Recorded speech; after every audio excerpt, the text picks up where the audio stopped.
بسم الله الرحمن الرحيم صاد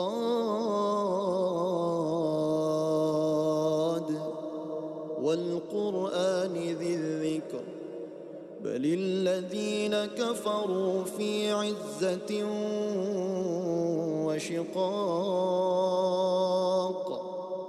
كم أهلكنا من قبلهم من قرن فنادوا ولا تحين مناص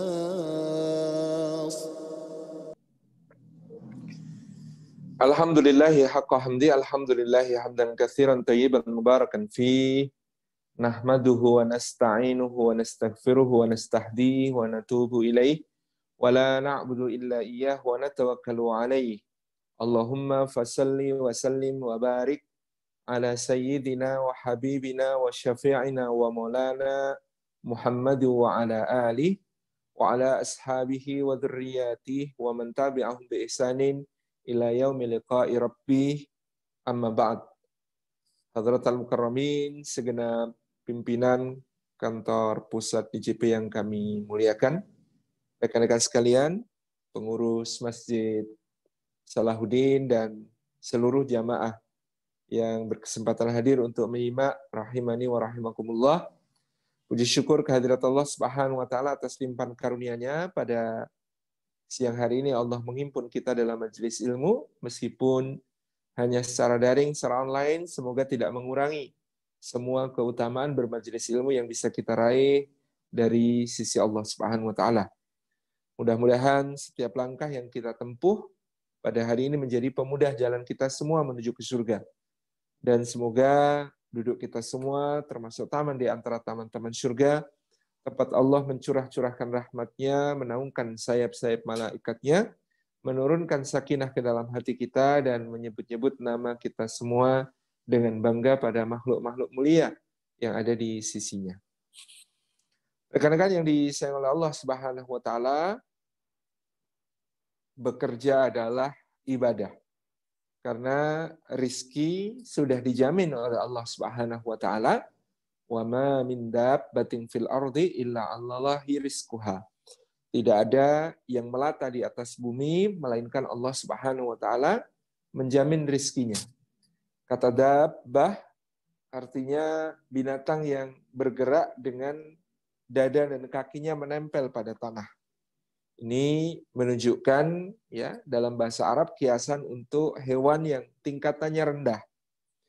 Kalau hewan yang tingkatannya rendah, dabbah yang melata di bumi saja oleh Allah dijamin rizkinya, kias aulawinya adalah tentu makhluk yang lebih mulia, yang lebih agung, yang Allah katakan tentang mereka, walaqad karramna bani Adam, dan benar-benar sungguh-sungguh telah kami muliakan anak Adam, tentu lebih-lebih mereka itu mendapatkan jaminan rizki dari Allah Subhanahu wa ta'ala. Jadi kalau rezeki sudah dijamin, di sana ada ketentraman bagi kita sebagai makhluknya Allah. Kita tinggal gelisah, resah, gundah, itu pada hal-hal yang belum dijamin oleh Allah Subhanahu wa ta'ala. Salah satu hal terpenting yang jelas belum dijamin oleh Allah Subhanahu wa taala adalah am hasibtum an tadkhulul jannah. Apakah kalian mengira bahwa kalian pasti akan masuk surga? Ini pertanyaan retoris yang Allah ajukan kepada kita yang jawabannya jelas tidak ada yang bisa menjamin dirinya pasti akan masuk surga kecuali yang telah Allah dan Rasul-Nya sallallahu alaihi wasallam berikan kabar gembira kepada mereka. Maka tugas kita dalam kehidupan ini adalah memindahkan kegelisahan kita, memindahkan kekhawatiran kita, memindahkan kegalauan kita dari apa yang sudah dijamin menuju kepada apa yang belum dijamin.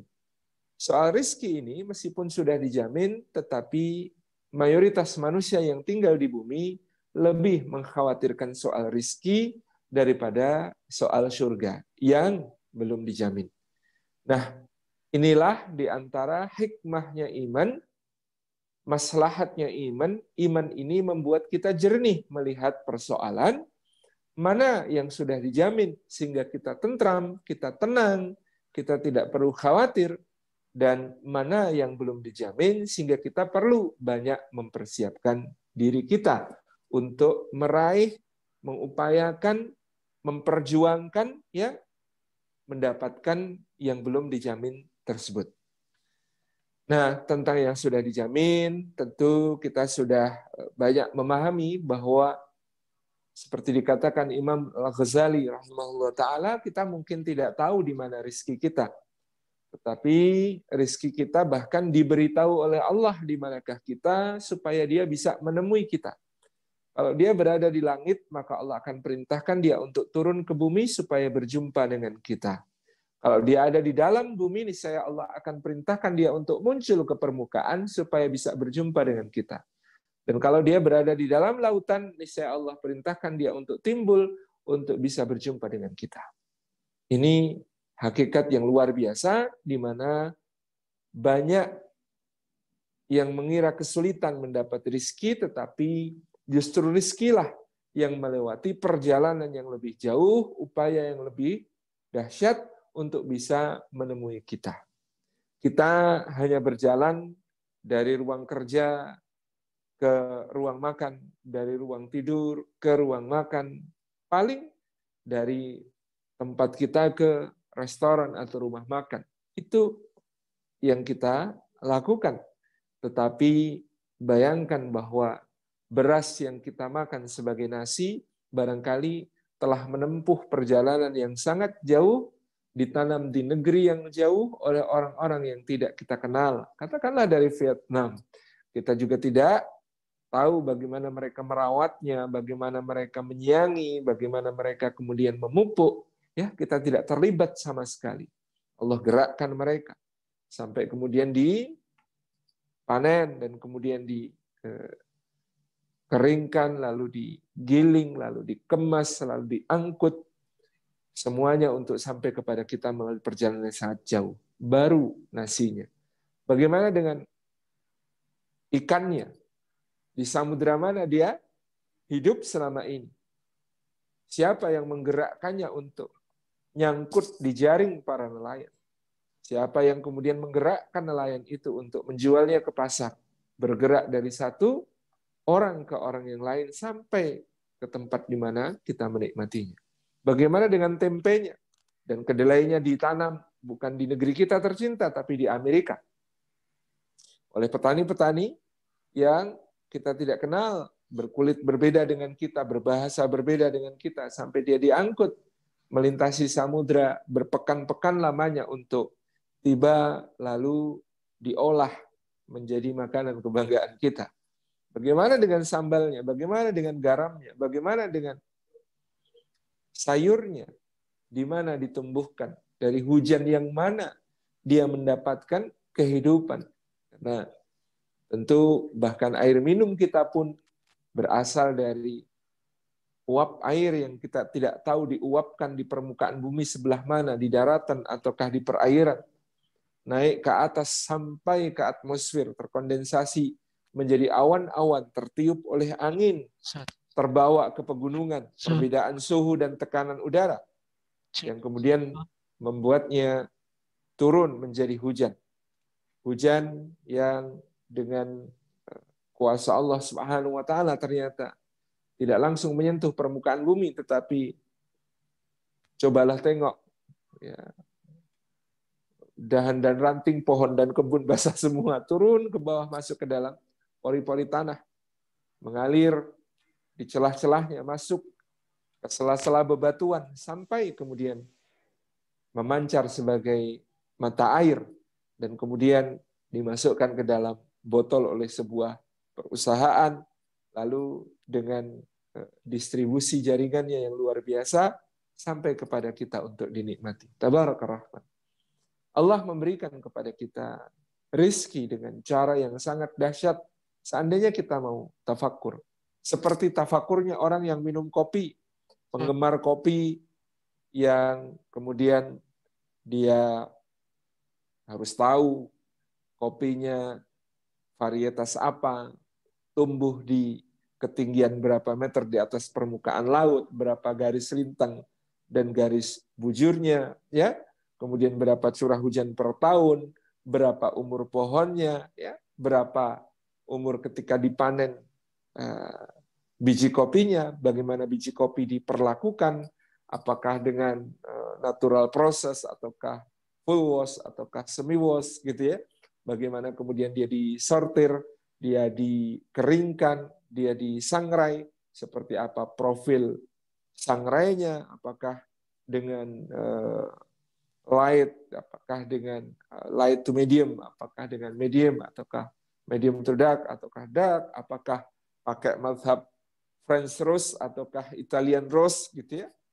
Bagaimana kemudian menggrindingnya dengan berapa ukuran butiran dari gilingannya, ya, mau disajikan dengan metode apa, apakah espresso base, ya, apakah kemudian dengan single origin, ataukah kemudian dengan metodenya French press, apakah dengan aeropress, apakah dengan V60, apakah dengan berbagai macam hal, sampai kemudian kita nikmati di dalam cup kita, ya, tentu dengan air yang dipilih, ya, berapa pH-nya, kemudian tentu dengan suhu yang diukur, sampai kemudian di situ kita mendapatkan sesapan pertama-tama dengan hidung kita, ya, merasakan aromanya, kemudian tes pertama yang kena di lidah kita, sampai kemudian kita resapi di manakah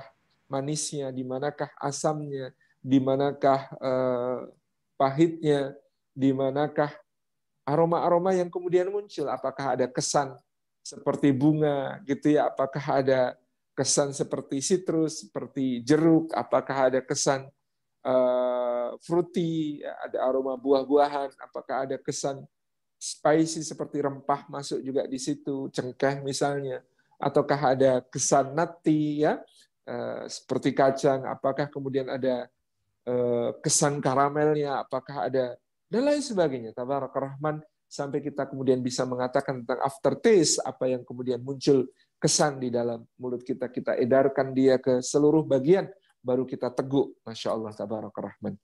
Kalau semua nikmat kita tafakuri demikian, kita tahu betul-betul bahwa rizki ini dijamin oleh Allah. Tentu rizki bukan dalam bentuk bilangan angka-angka, berapa gaji, berapa tunjangan, tetapi rizki adalah apa yang dinikmati. Rizki adalah apa yang dirasakan oleh seseorang. Makanan yang mahal, mewah, enak, diracik oleh chef pilihan yang direview oleh Michelin bintang 3 plus, katakanlah begitu. Makanannya bisa dibeli. Makanannya bisa dibayar harganya. Tetapi nikmatnya makan Allah yang membagi, begitu mudah Allah mencabut. Kalau Allah tidak mencabut, nikmat makan bisa dengan 1, 2, 3. Cek. Lanjut Ustaz. Bisa dengan sariawannya, bisa dengan sakit giginya, begitu mudah bagi Allah untuk meletakkan hal yang bisa menghalangi kita dari nikmatnya makan. Demikian Allah berikan nikmatnya makan itu kepada siapapun, karena rasa yang paling lezat dari semua makanan adalah rasa lapar. Lauk yang paling enak dari semua lauk adalah rasa lapar kita. Demikian pula tidur. Kamar di hotel yang berbintang 7, bukan cuma 5, ya, bisa dibeli, bisa dibayar, bisa disewa dengan layanan yang seperti raja atau seperti presiden, bisa dibayar. Tetapi nikmatnya tidur Allah yang membagi, yang Allah berikan kepada orang yang diberikan rasa kantuk, tidak peduli siapapun dia. Tabarakallah Rahman, Bapak Ibu, hadirin-hadirat yang dimuliakan Allah, dan rizki sekali lagi adalah soal menikmati. Bagaimana kemudian kenikmatan yang kita rasakan dari rizki menjadi sumber kita berketaatan kepada Allah, disitulah yang disebut sebagai rizki yang barokah. Nah, kalau rizki sudah dijamin, rizki sudah tertulis, maktub di sisi Allah, baik di Lauhil Mahfudz maupun juga ditulis ulang ketika kita ditiupkan ruh kita ke dalam janin yang ada di rahim ibunda kita, ya, dituliskan di situ rizkinya, ajalnya, amalnya, dan apakah dia termasuk orang yang celaka dan apakah dia termasuk orang yang beruntung. Tentu semua takdir itu ditulis dalam bingkai bahwa Allah Maha Tahu, tidak pernah bodoh, Allah Maha Benar, tidak pernah keliru, Allah Maha Adil, tidak pernah zalim, Allah Maha Bijaksana, tidak pernah sembarangan. Jadi, semua takdir itu maktub, tertulis, dan kita menjalaninya sebagai ujian dari Allah Subhanahu wa taala, ujian untuk terus berprasangka baik, ujian untuk terus berjuang dengan ikhtiar terbaik, ujian untuk terus berdoa meminta yang terbaik, ujian untuk terus bertawakal yang terbaik atas segala yang telah kita upayakan di sisinya. Maka kalau rizki adalah jaminan, menjemputnya kita tidak bisa meniatkan semata-mata mencari rizki. Ketika kita bekerja, sangat rugi kalau kita niatkan pekerjaan kita kepada apa yang sudah dijamin. Yang sudah dijamin, biarkan sudah dijamin, maka niat kita, motivasi kita harus lebih jauh, harus lebih tinggi, harus lebih mulia, yaitu bekerja kita untuk ibadah kepada Allah Subhanahu wa taala. Makna ibadah itu tentu karena kita sangat menghajatkan agar kita memiliki bekal kembali.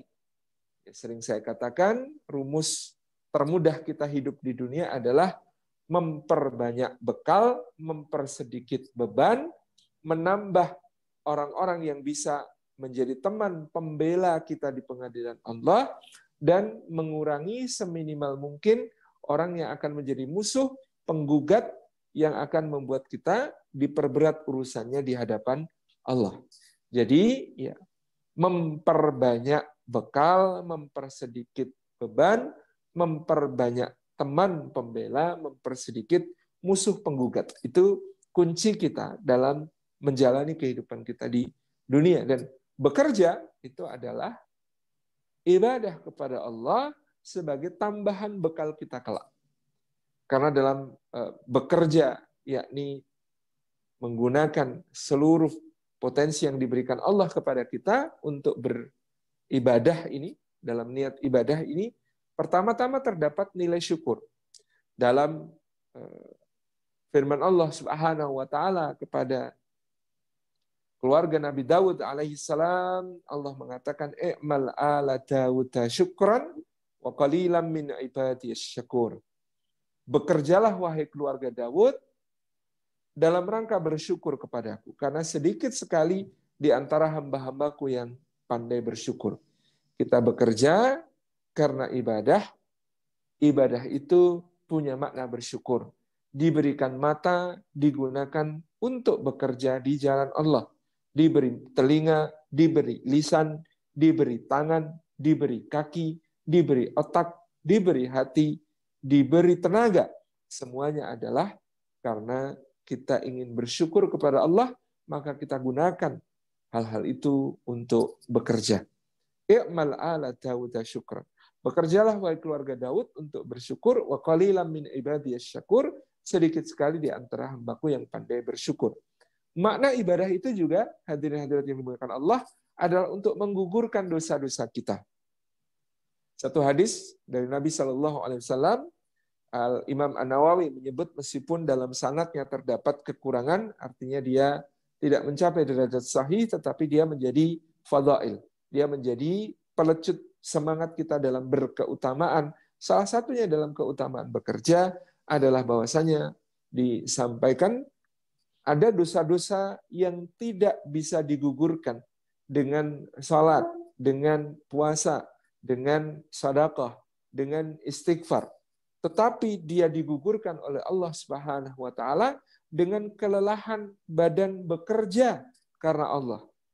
Jadi ibadah itu karena kita bersyukur, ibadah itu juga karena kita ingin menggugurkan dosa-dosa kita yang tadi ada dosa-dosa yang tidak gugur hanya karena istighfar, hanya karena salat, hanya karena puasa, hanya karena sedekah, tetapi dia digugurkan oleh Allah karena kelelahan, penat yang berada di badan kita ketika kita kemudian merasakan kelelahan yang luar biasa sesudah menggunakan tubuh kita untuk bekerja karena Allah Subhanahu wa taala. Yang berikutnya, kita bekerja itu untuk menegakkan kemandirian. Kita bekerja untuk menjaga kehormatan. Itulah ibadah, menegakkan kemandirian dan menjaga kehormatan kita di hadapan sesama agar tidak menjadi peminta-minta. Jadi ada dua orang kakak beradik, ya satu ini kok kerjaannya beribadah terus di masjid, maka dia ditegur oleh Sayyidina Umar, kamu ini kok tiap hari aku temui sedang berada di masjid beribadah, ya kapan kamu bekerja beribadah dalam bentuk bekerja untuk menjemput nafkah? Kata orang ini sambil tersenyum, wahai Amirul Mukminin, aku berbagi tugas dengan saudaraku, dengan adiknya. Jadi dia yang bekerja, aku yang mendoakannya.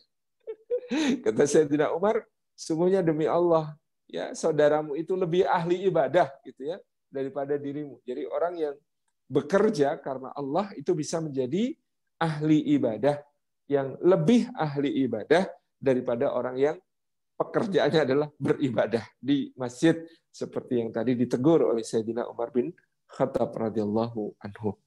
Yang berikutnya kita bekerja adalah untuk dalam rangka ibadah itu menjadi jalan rezeki bagi orang lain. Ya, ini adalah sebuah kemuliaan. Jadi ada satu kisah yang sering saya ceritakan karena sangat menarik. Pada satu hari Ma'ruf Al-Karhi, seorang ulama yang zuhud, itu ya waktu itu beliau masih muda, mendatangi gurunya Al-Imam Ibrahim bin Adham.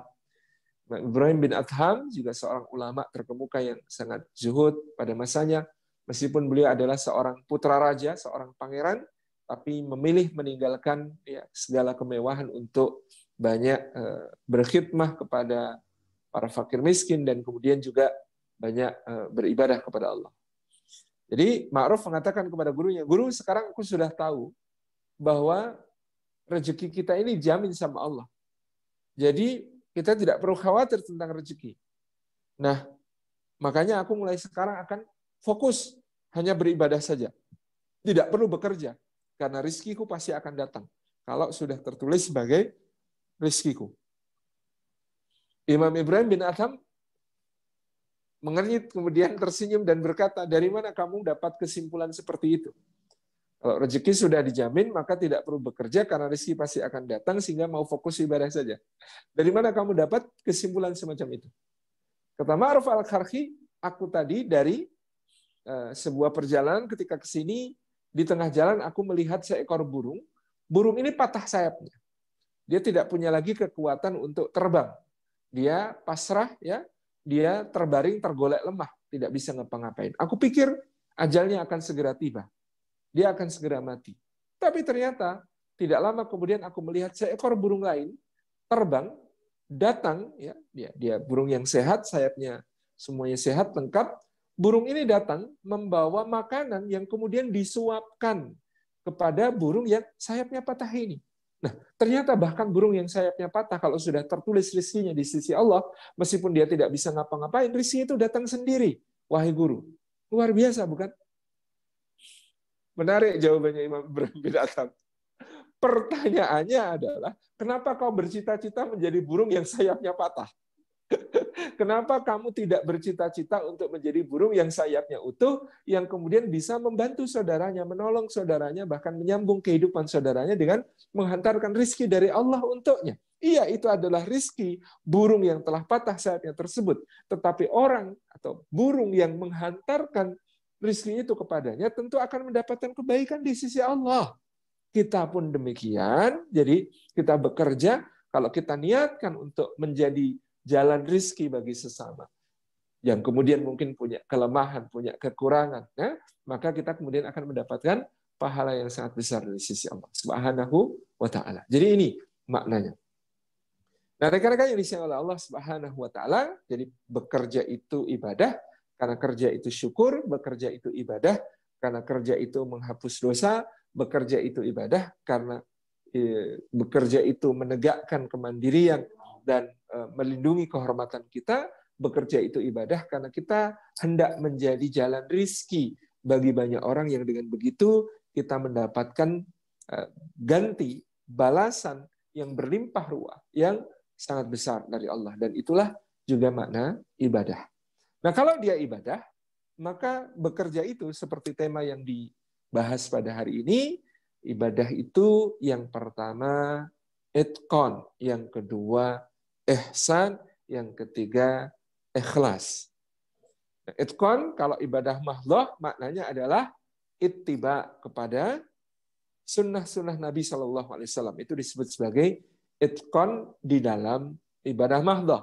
Kalau di dalam ibadah umum, yakni bekerja, maka kata itqan, ya, itu mungkin terjemahnya ya profesional, sesuai job description, sesuai akad, sesuai kontrak kerja yang sudah disepakati, sesuai dengan juklak, ya, sesuai dengan petunjuk pelaksanaan, sesuai tupoksi, sesuai dengan tugas pokok dan fungsi yang diemban, ya, sesuai dengan segala beban-beban yang telah diamanahkan kepada kita, target-target yang sudah diberikan kepada kita, ini yang kemudian harus dipenuhi. Ini yang disebut sebagai itqan. Jadi itqan itu ya ibadah, bagian dari ibadah kita kepada Allah. Kalau itqan di dalam ibadah mahdhah, maka maknanya adalah harus sesuai ittiba kepada petunjuk-petunjuk sunnah-sunnah dari Nabi Sallallahu Alaihi Wasallam. Kalau mampu penuhi, kalau tidak mampu semampunya, tapi jangan menambah-nambahi malahan. Itu ya yang dalam soal ibadah mahdhah. Tapi kalau dalam soal ibadah umum, tentu ya perjuangkan agar kita bisa memenuhi segala tuntutan, kewajiban, dan tugas yang telah diembankan kepada kita. Bekerja secara itqan, ya. Sesungguhnya Allah Subhanahu wa taala, kata Nabi Shallallahu alaihi wasallam, mencintai salah seorang hamba apabila dia itqan, apabila dia tekun sampai ahli, profesional, sehingga memenuhi semua job description, ya, ketika dia melakukan pekerjaannya. Jadi yang namanya itqan itu pintu disayang dan dicinta oleh Allah Subhanahu wa taala. Apa keahliannya? Tekuni sampai ahli. Apa yang menjadi bagiannya? Pelajari sampai mumpuni. Apa yang menjadi tugas dan kewajibannya? Ya, latih diri kita sampai bisa memenuhi kesemuanya. Ini yang disebut sebagai itqan. Nah, Nabi Shallallahu Alaihi Wasallam selalu menekankan itqan kepada para sahabat radhiyallahu anhu ajma'in di dalam melaksanakan tugas-tugas yang mereka emban. Ketika Sayyidina Zaid bin Thabit radhiyallahu anhu diperintahkan untuk mempelajari bahasa Syrian Aramaik, ya, Suryani dan Aramaik, ya, ternyata Zaid bin Thabit ini bisa menyelesaikan pembelajarannya selama 14 hari saja. Luar biasa. Kemudian pada satu hari ketika dalam perang Ahzab, ya, Nabi Shallallahu Alaihi Wasallam itu bertanya kepada para sahabat, siapakah yang bisa pergi ke perkemahan orang-orang Quraisy dan sekutu-sekutunya, lalu kembali lagi ke sini untuk melaporkan kepada kami bagaimana keadaan mereka. Sampai 3 kali Nabi memanggil, ternyata tidak ada seorang pun yang menyanggupi tugas yang berat tersebut. Mending, kata para sahabat, kami disuruh pergi ke perkemahan orang-orang Quraisy untuk mengamuk atau untuk berperang di sana sampai mati, daripada disuruh ke sana tapi diminta kembali. Itu sulit sekali. Nah, sampai 3 kali Rasulullah memanggil, ternyata tidak ada yang bangkit. Sehingga akhirnya Nabi SAW sebut nama. Apakah di antara kalian ada Hudzaifah ibn al-Yaman? Maka kemudian, ya, mau tidak mau Hudzaifah maju. Sami'tu ya Rasulullah. Ya. Kalau begitu, berangkatlah Hudzaifah. Hudzaifah berangkat. Dan dia berhasil menyusup sampai ke musyawarah yang digelar oleh Abu Sufyan dengan para pemimpin kabilah suku-suku yang bergabung dengannya untuk mengepung Madinah selama bulan-bulan terakhir ini. dalam musyawarah itu ya, ketika mereka sudah mendapat satu keadaan yang sangat berat, yaitu tenda-tenda mereka dihancurkan oleh angin yang dikirim oleh Allah Subhanahu wa taala sehingga semuanya berantakan. Abu Sufyan kemudian berkata, ya, hendaklah setiap orang di antara kalian ya memperhatikan siapa yang ada di sampingnya. Ya. Hudzaifah ini pinter. Ya, sebelum ditanya, mendingan tanya duluan. Kamu siapa? Kamu siapa? Jadi lupa, orang nggak nanyain siapa dia, tapi dia nanyain, kamu siapa? Kamu siapa? Dan dia mendapatkan informasi. Kemudian Hudzaifah bercerita, aku duduk tepat di dekat Abu Sufyan. Seandainya aku mau, pada saat itu, aku bisa membunuh Abu Sufyan, memenggal lehernya, dan membawanya sebagai hadiah kepada Rasulullah Sallallahu Alaihi Wasallam. Dengan begitu, tentu aku akan mendapatkan penghormatan, mendapatkan jasa, mendapatkan kebaikan. Tetapi kata Hudzaifah, aku ingat apa yang menjadi tugasku. Job description-nya Hudzaifah adalah amati keadaan di sana, dengarkan informasinya, pulang laporkan kepada Rasulullah SAW. Di situ namanya perintah militer itu harus itqan. Tidak ada perintah untuk membunuh panglima musuh. Ya, meskipun Hudzaifah sangat bisa menikam ya Abu Sufyan dengan tombaknya atau memenggalnya dengan pedangnya di jarak yang sangat dekat itu tidak dilakukan oleh Hudzaifah ibn al-Yaman. Beliau terus menyimak dari awal sampai akhir, di mana kemudian Abu Sufyan memutuskan kita semua akan bubar kembali ke kota masing-masing, dan penyerbuan yang disebut sebagai perang Ahzab atau perang Khandaq, karena kaum muslimin menghadapinya dengan menggali parit ini, maka dinyatakan gagal. Akhirnya mereka bubar. Lalu Hudzaifah kembali menghadap kepada Nabi Shallallahu Alaihi Wasallam. Jadi itu itqan, itu ya. Jadi kalau ya, job description-nya apa, penuhi sesuai dengan apa yang diminta. Meskipun dia sebenarnya ada kesempatan tadi yang untuk mendapatkan jasa dengan cara membunuh Abu Sufyan, tapi itulah itqan, tapi itulah profesional, itulah yang dicintai oleh Allah dan Rasul-Nya Sallallahu Alaihi wa alihi wasallam. Kemudian yang kedua, karena yang disayang Allah, setelah itqan itu dalam ibadah ada yang disebut sebagai ihsan. Kalau ihsan dalam ibadah mahdhah bermakna anta budallaha ka'annaka tarahu fa illam takun tarahu fa innahu yaraka. Yakni bahwa kamu beribadah kepada Allah, menyembah Allah seakan-akan kamu melihat Allah. Tetapi kalau kamu tidak bisa melihat Allah, yakinlah bahwa Allah melihat kamu, bahwa Allah sedang melihat kamu. Itu ihsan dalam perkara ibadah mahdhah. Bagaimana ihsan dalam perkara ibadah umum? Dalam perkara ibadah umum, ihsan itu adalah mengupayakan yang terbaik, bahkan lebih baik daripada harapan orang yang mendapati pekerjaan kita atau menikmati pekerjaan kita. Itu yang disebut ihsan. Makanya Allah disebutkan Nabi SAW dalam satu hadis, innallaha katabal ihsan ala kulli syai'in. Sesungguhnya Allah itu mewajibkan sikap ihsan dalam segala keadaan, dalam segala sesuatu. Seorang mukmin itu apabila dia berperang dengan ihsan. Dia membunuh dengan ihsan. Orang mukmin itu disunnahkan ya, bahkan dalam perang pun senjatanya harus senjata yang mematikan tapi tidak menyakiti. Tidak boleh menyiksa, tidak boleh melakukan hal-hal yang kemudian membuat musuh ini mengalami rasa sakit yang berlebihan. Dan bahkan dilarang muslah. Mungkin mutilasi itu dari bahasa Arab ya. Naha Rasulullah SAW anil muslah. Ya, muslah bahasa Arabnya itu. Memotong-motong orang yang sudah mati. Memotong-motong jasad orang yang sudah mati. Itu tidak boleh. Jadi, innallaha katabal ihsan. Hatta, sampai dalam hadis ini diterangkan oleh Imam Nawawi, hatta dalam peperangan pun masih wajib memperlakukan musuh dengan sebaik-baiknya. Kalau membunuh, bunuh dengan cara terbaik. Kalau menawan, kalau menangkap, tangkap dengan cara yang terbaik. Kalau memperlakukan tawanan, perlakukan dengan yang terbaik ya. Bahkan dalam perang Badar itu dikatakan para sahabat ketika menahan para tokoh Quraisy, mereka bahkan memberi makan tokoh-tokoh Quraisy ini dengan makanan yang lebih baik daripada makanan yang mereka makan. Tabarakallah. Sangat baik dalam memperlakukan tawanan. Ya. Kemudian Nabi SAW menyebutkan dalam hadis itu juga bagaimana kemudian ihsan dalam menyembelih, ya. Maka barang siapa di antara orang mukmin kok menyembelih, dia hendaklah menajamkan pisaunya dan hendaklah dia menyenangkan hewan ternak yang hendak disembelihnya. Jadi pisaunya harus tajam, karena dengan pisau tajam itu dipastikan rasa sakitnya minimal, gitu ya, yang dirasakan oleh hewan yang disembelih. Ya.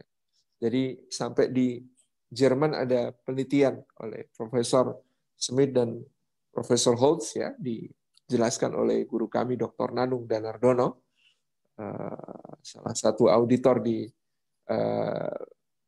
LPOM MUI, gitu ya, bahwa sempat di Eropa ada apa namanya, kesan bahwa penyembelihan cara Islam itu tidak perikehewanan, gitu ya, tidak berperi kehewanan, sehingga kemudian diadakan perbandingan antara seorang penyembelihan secara Islam dengan teknik stunning cara Eropa yang kemudian sapinya dipingsankan terlebih dahulu.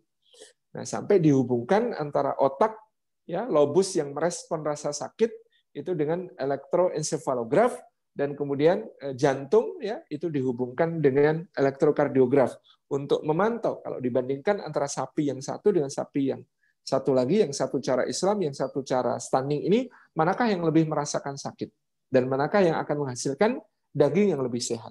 Nah, ternyata dalam teknik stunning ketika sapi dipukul itu dia merasakan sakit luar biasa. Jadi ada gelombang yang sangat menonjol di lobus otaknya yang memberi respon terhadap rasa sakit. Dia merasakan sakit luar biasa. Dan ternyata bahkan ketika dia sedang disembelih lehernya, itu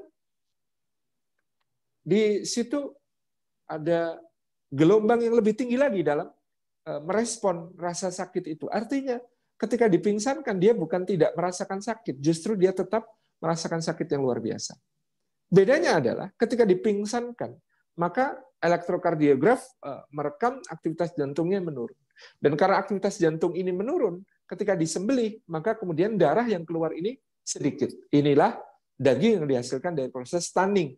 Kalau darah yang keluar sedikit pada saat penyembelihan, maka banyak darah yang tertahan di dalam serat-serat otot, di dalam daging, yang nanti tentu akan menghasilkan daging berkualitas yang lebih rendah.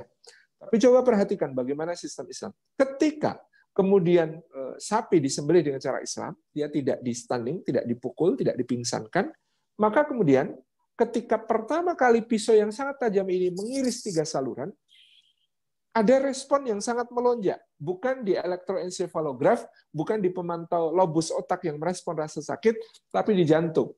Jantungnya kaget, dek. Karena kaget, jantung ini kemudian berkontraksi dan menarik darah dari seluruh bagian tubuh ke pusat.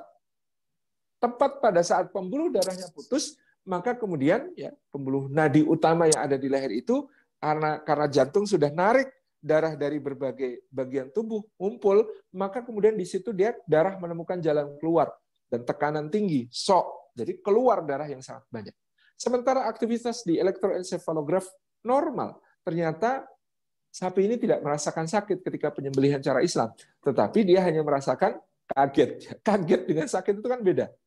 Dia kaget, dek, jantungnya narik darah ngumpul, kemudian ketika pembuluh nadinya terputus, dia mengeluarkan darah yang luar biasa. Set, banyak.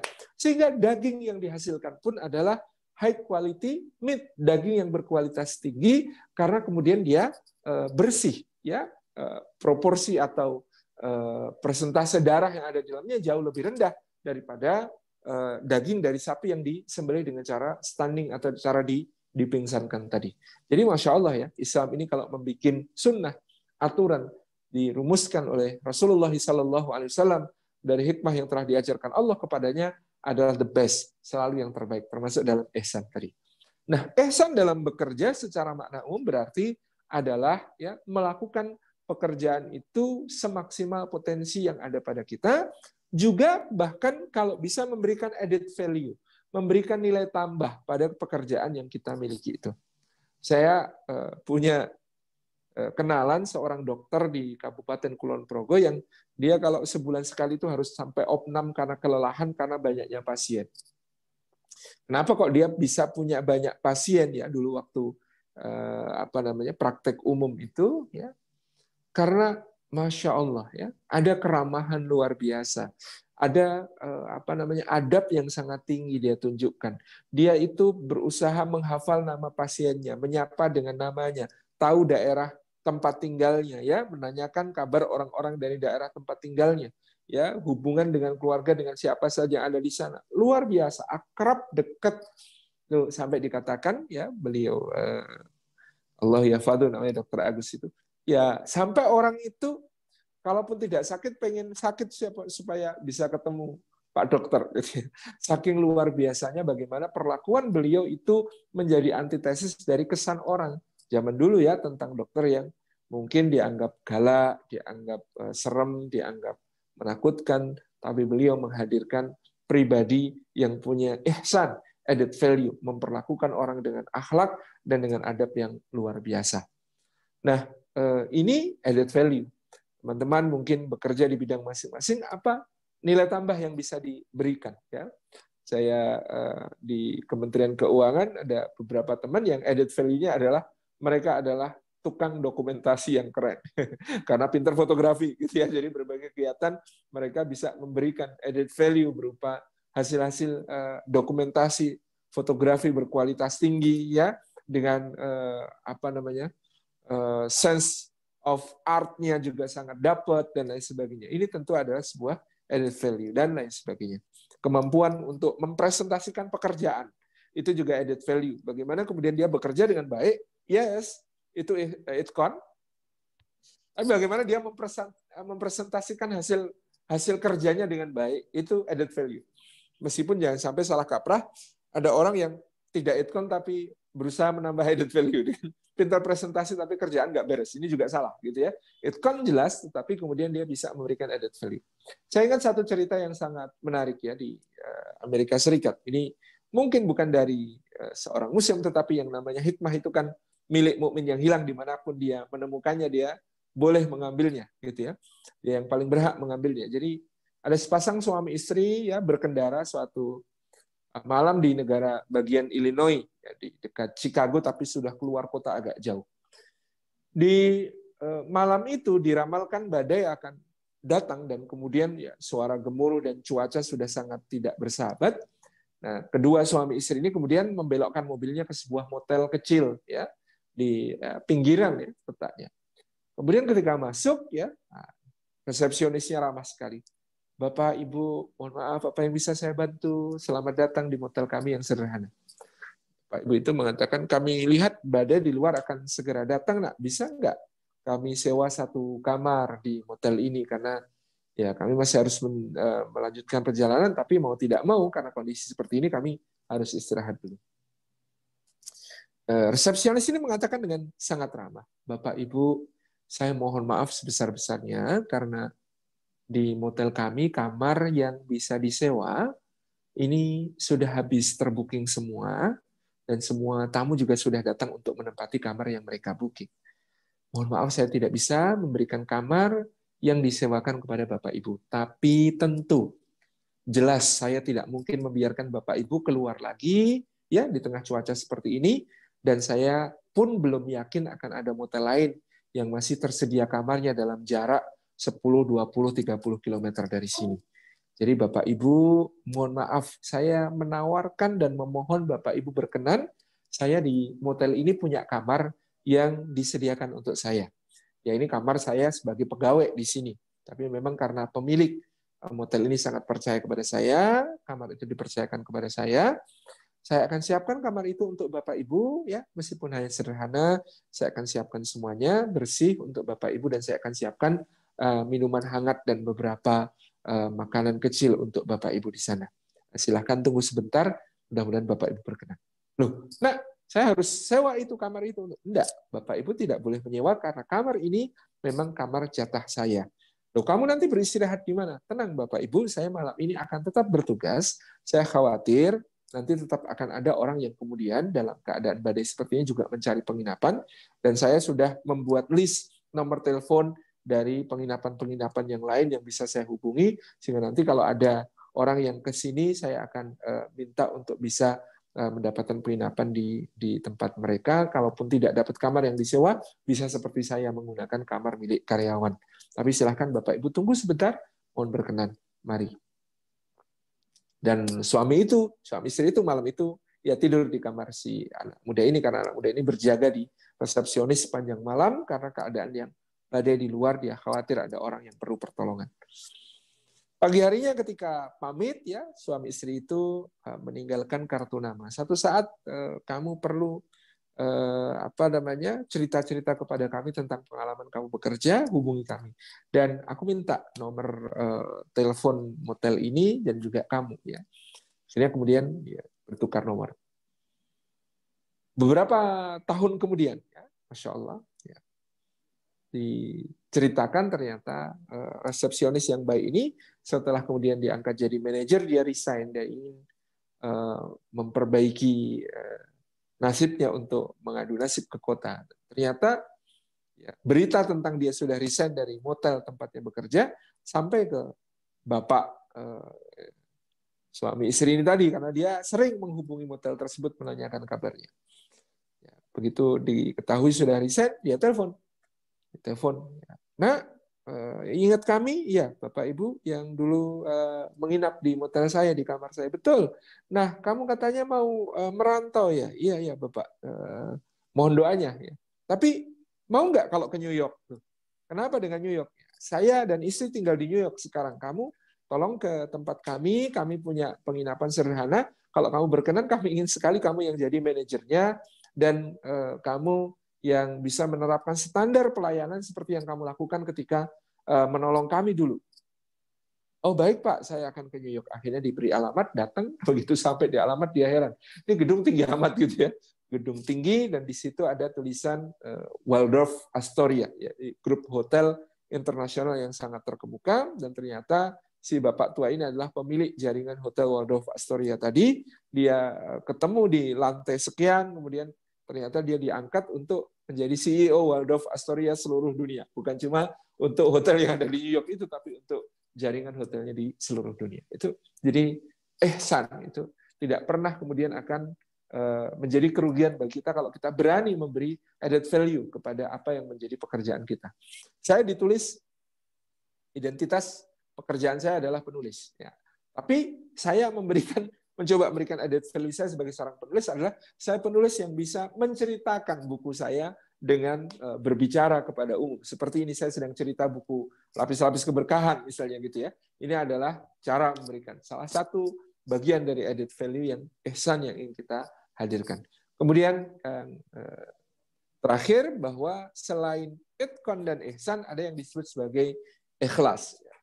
Kalau ikhlas tidak perlu dijelaskan, ikhlas itu ya kita kerjakan semuanya semata-mata karena Allah, berharapnya kepada Allah. Ada nasihat dari Imam Sufyan Ats-Tsauri yang saya berharap bisa menjadi penutup jumpa kita hari ini, yaitu beliau mengatakan, beramallah untuk duniamu sekadar seberapa lama engkau akan tinggal di sana, dan beramallah untuk akhiratmu juga sekadar berapa lama engkau akan tinggal di sana. Kalau kita pikir-pikir, kita di dunia 60, 70, 80 tahun. Kita di akhirat selama-lamanya. Bagaimana kita bisa membagi waktu kita dalam sehari untuk ini kerjaan dunia, ini kerjaan akhirat?